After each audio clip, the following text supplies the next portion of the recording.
Welcome to Zisodel TV. Kindly subscribe, share, and like for latest updates and news. Welcome to Zisodel TV. We give you the latest news, and events happening generally all around. So all you need to do is just press the subscribe button to get notification each time we post this video. Okay? Stay tuned.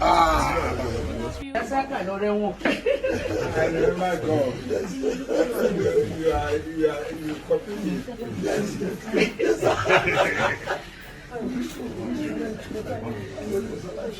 I know that